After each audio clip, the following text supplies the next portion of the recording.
urban bloom displays have officially arrived in Melbourne.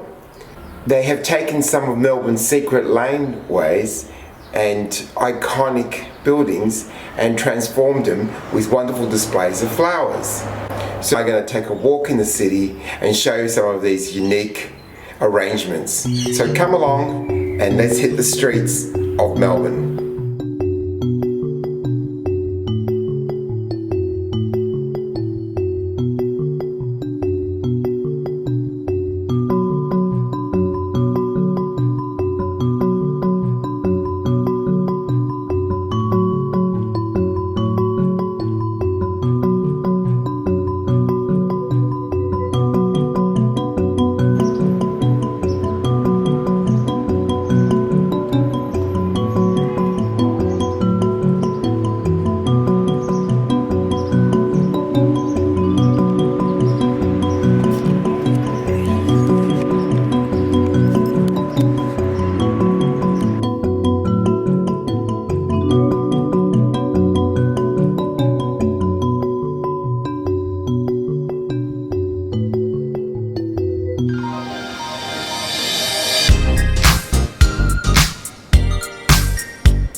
taking me on a tour of the urban blooms of Melbourne in our post-COVID period as the Melbourne city is beginning to reawaken. So what we've got are all of these plantations around the place, and this is the last one here. This is the Regent, and it's a beautiful display of pink and red roses, and you can actually smell that waft of rose as you're approaching. We've enjoyed it. Thank you.